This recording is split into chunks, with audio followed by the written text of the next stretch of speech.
Like that. Go online and, buy 1,000 likes. I'm making a real impact. Let me play my part. Check 2, hey. Like, is that real? Did that happen? Like, The structure of your brain actually changes. and do you still feel that every day? And then it got time for guitars. Eating disorder, like I didn't want to die, tendencies. but I didn't want to live either. Helpless little girl. You gotta go in the hospital. You feel powerless because the body has a fear reaction. The opportunity to empower. No one can take away my power. I won't take myself out. Artists that are true like that, those are the ones that tend to create change.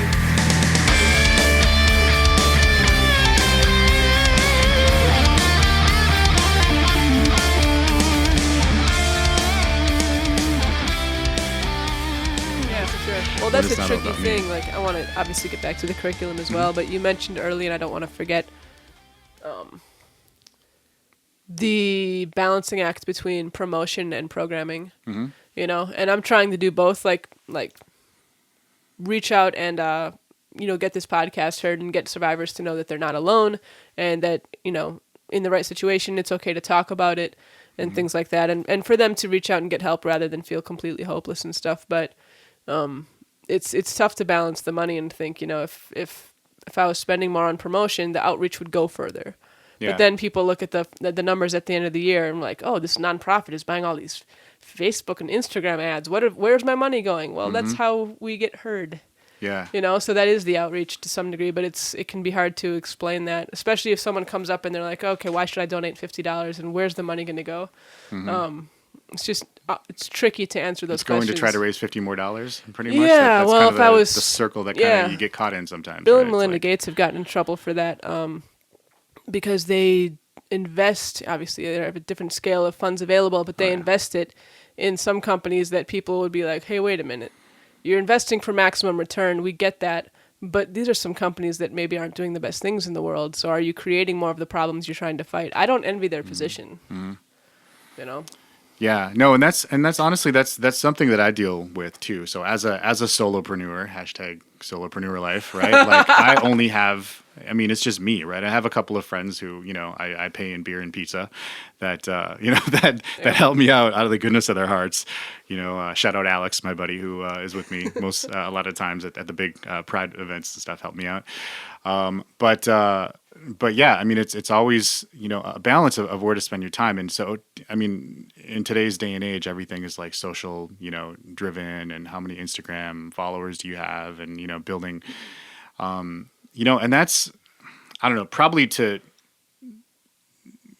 some detriment anyway. Like I honestly really haven't spent a whole lot of time sort of promoting what I do, which is why I don't do this kind of thing very often. Right. I'm always, I guess in a way, I'm in the position of those people that I was just telling you about, that anytime they get the opportunity, they're always going to be talking about their mission, or they're always going to be, so, and because the kind of content that I create is based on the person that I'm talking to, right? It's like, I always want to focus it on them and try to like elevate their voice and their message and their passion, right?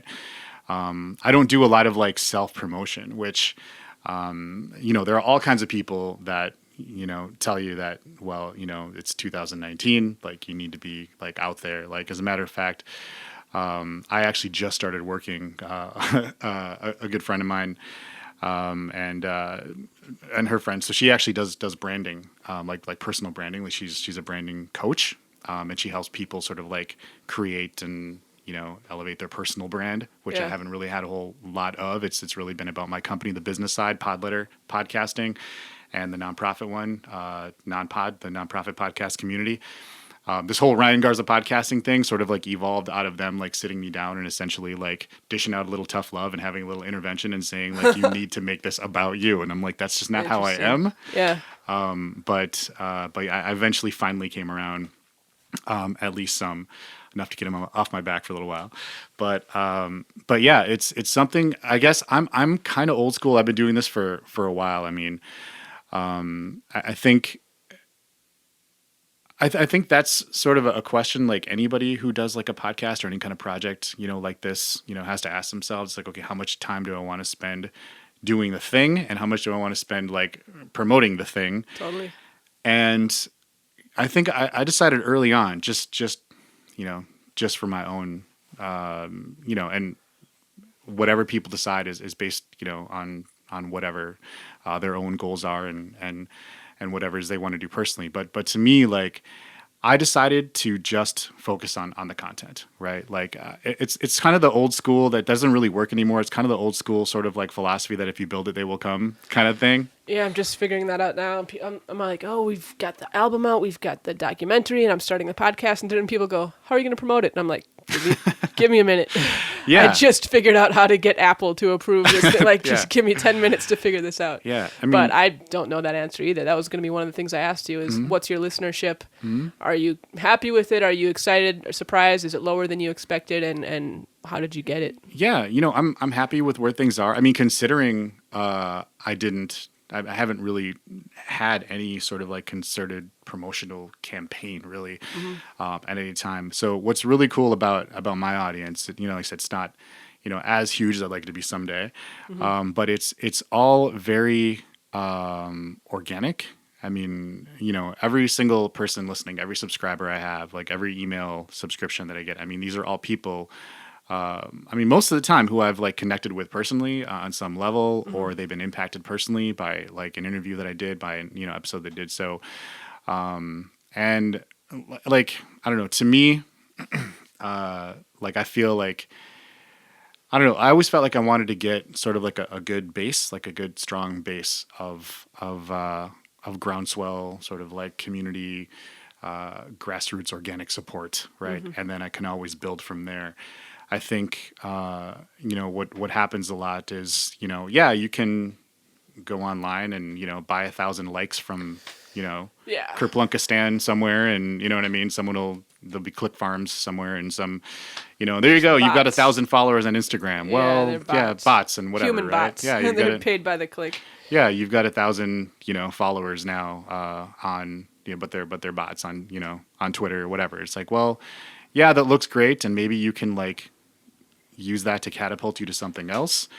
But to me, just sort of like the way I do everything, and just sort of like the way I'm just wired, is just like what really motivates me, like what wakes me up, what gets me going, what drives me, what makes me passionate and wanting to do the work that I do, is knowing that like I'm making a real impact, and that I'm connecting with people in a real, like, authentic way, which I feel really is like is the value that I bring in this day and age, where everything is all about clicks and likes and followers and retweets and whatever. Yeah. Like, I feel like I'm creating an authentic connection and impacting people in a real way, and that's what keeps me going, regardless of whether I've got 100,000 Instagram, whatever. I'll get there eventually, now that I'm getting my personal branding game for sure sorted out. It's only going to help that you took this genuine approach.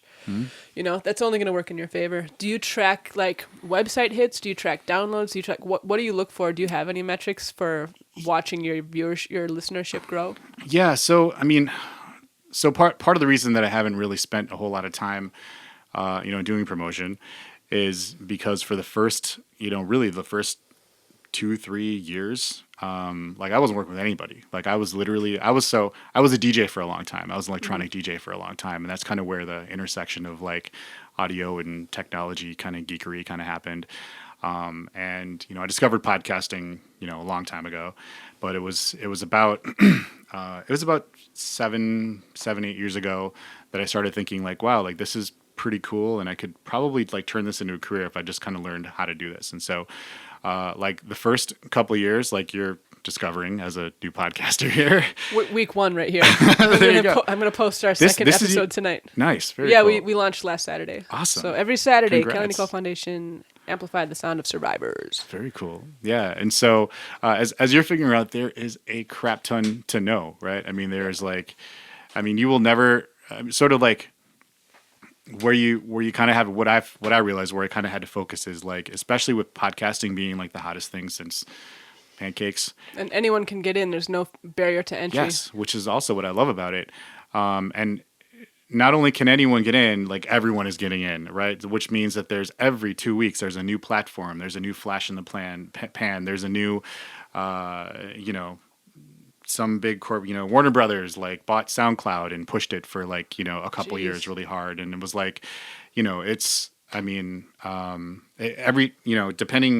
on which way you look, there's some big push and, some new platform and everything is right. And if you're just getting into it at that time, you're like, okay, well, Podcast-O-Matic is like the new thing because maybe it just got bought by, the company that owns whatever, and now they're pushing it. Okay, well that's what you do. Well, not necessarily, right? It'll change in 6 months. Yeah, whatever the hot thing is. But just like any discipline, just like any art form, just like anything, there are certain fundamentals and there are certain things that stay the same and stand the test of time.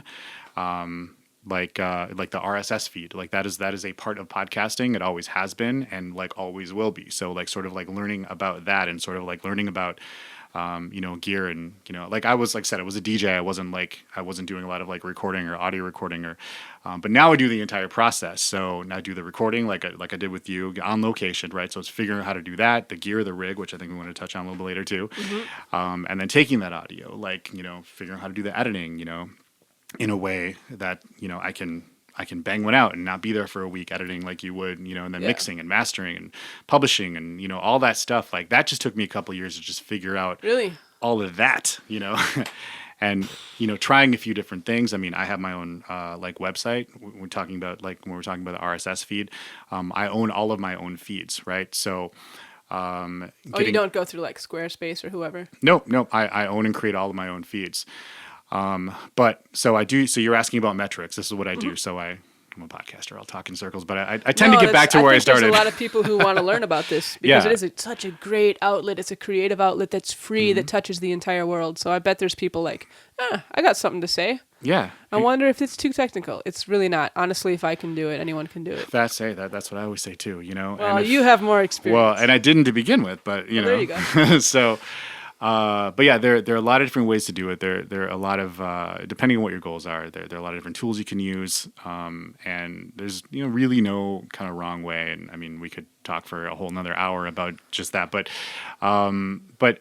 so for example, like I host all of my actual MP3 files. I host them with, a hosting provider. So like Libsyn, which pretty much, everybody uses now. So I create and host my own feeds. So I have my own feeds, which means that I own the feed forever. But the actual podcast audio files, the actual MP3s, they actually sit on someone else's cloud, right? Mm-hmm. So when you go, Teresa, to Nonpod, and you download or stream my latest episode, it's actually not coming from my servers and from my cloud. It's actually coming from Libsyn, right? So they actually serve the media. And they have statistics. That they have all of their breakdowns about demographics and, who listened today and when and how and whatever. So you get your analytics from your host. Yeah. So that's cool. Yep. I also use Google Analytics, which that's a whole nother thing. You can, take a whole masterclass on Google Analytics too. So I haven't figured out yet how Squarespace does that, but I don't have an audience. I begged my mom to listen to the first episode. Yeah, gave moms her are my good for headphones that should be on that stand right there. Yeah, there you go. So I think I have a listenership of 1. Hey, you got to start somewhere. Start with your family. I'll listen to this episode. Thank you.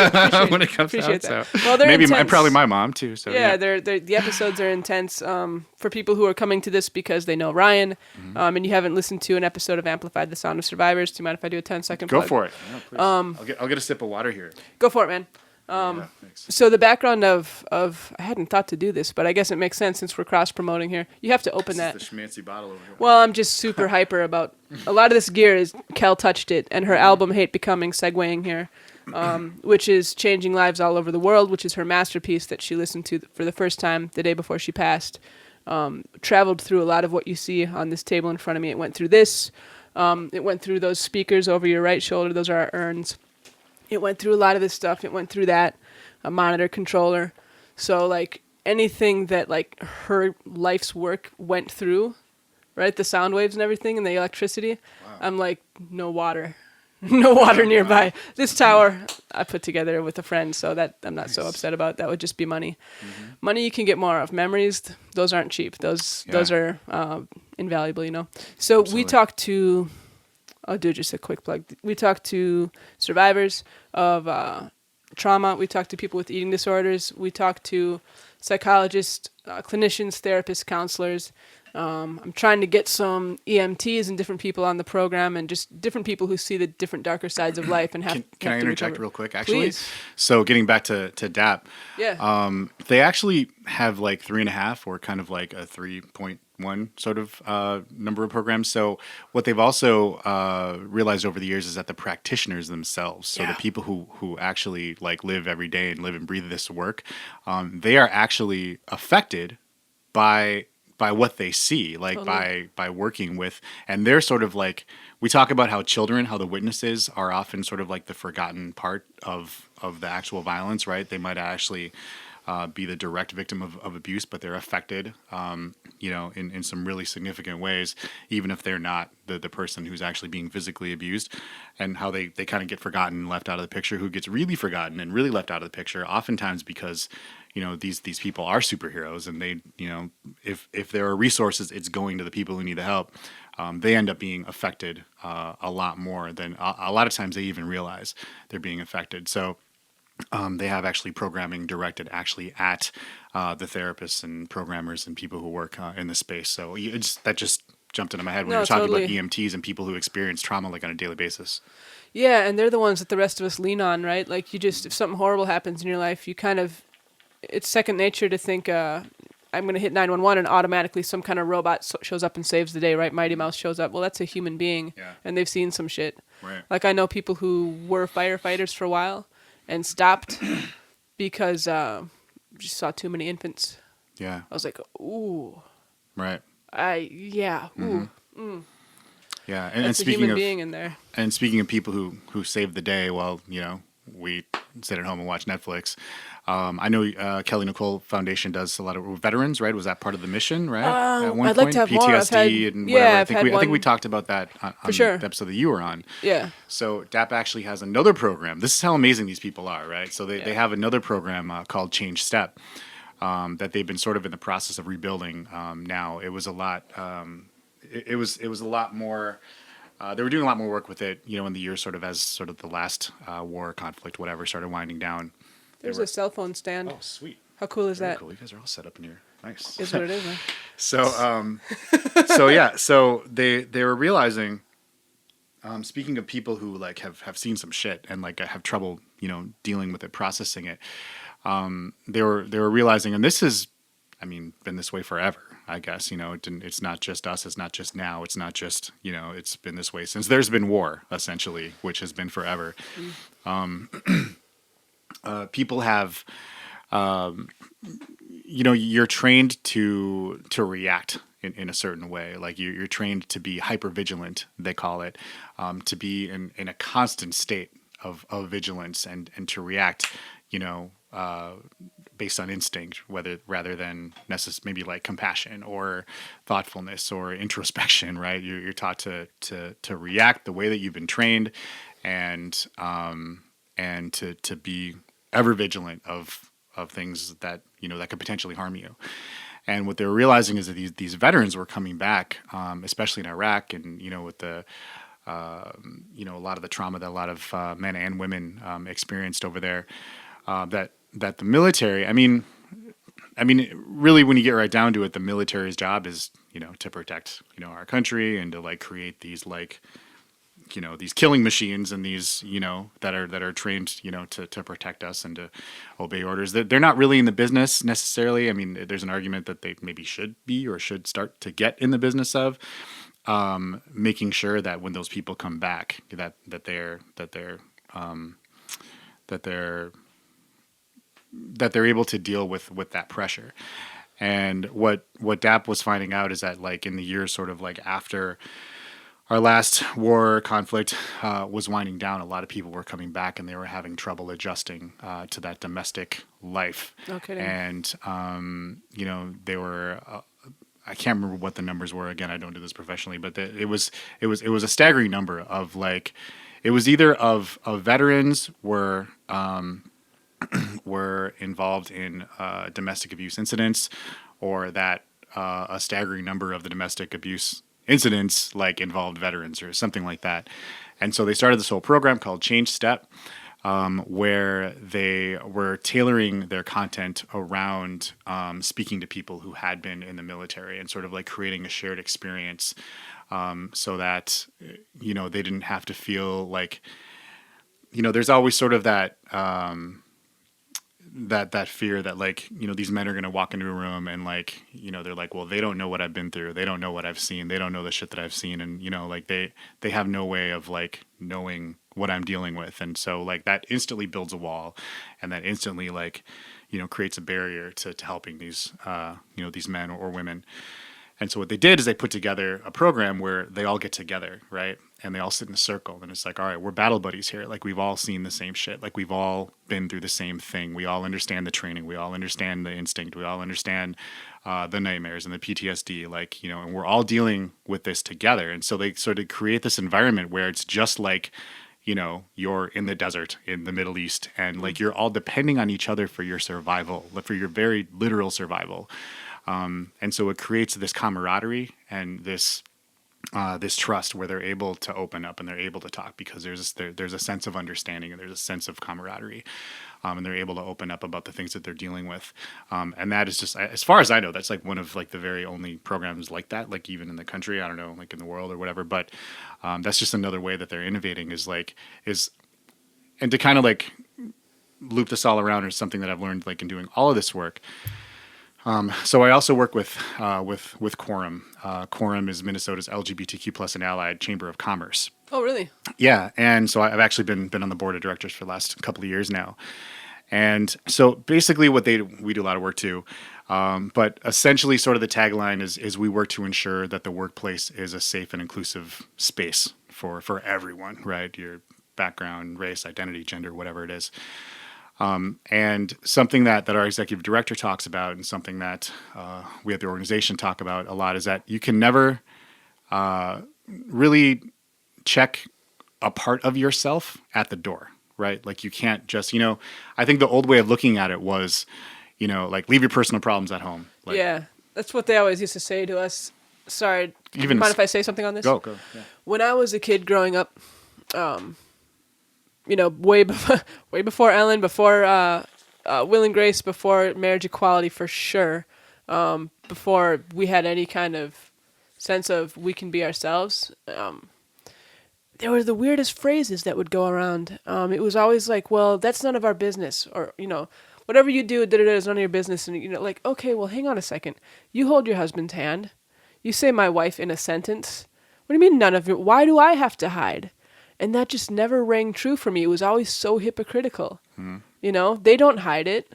If it's none of our business, why were only the straight people out there being, you know, straight, being themselves? And it was always so hypocritical that we were told to hide, but they never admitted to the fact that that was a one-way street. So that's interesting that you say you can't check that part of yourself at the door. You know, for a lot of people, you go to work to take care of your family. So that's like your main motivation. Yeah. And now, luckily, I was born in 1980, and I have a little picture of Kel on my desk at work, and I'm not scared about it. Yeah. But I never thought I'd see this day. Yeah. Not a chance. Right. I didn't. Did you think it would? How old are you? I'm 40. I'll be 43 in what? A couple months. Yeah, believe it or not. I don't know. Christ. Good, clean living. I don't know. Clean living, something. I don't know. Yeah, but did you think it would come this far so soon? Think about the 80s, dude.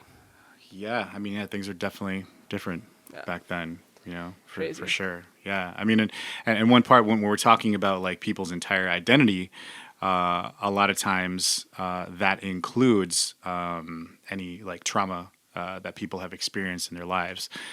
We're just sort of getting to the point now where like there's all these campaigns now, like make it okay. It's okay to talk about mental health. It's okay to talk about mental illness, right? It's okay, right? It's just, we can talk about this. But whereas we're just sort of as a society getting to the point now where we're able to sort of like talk about this stuff and acknowledge this stuff openly.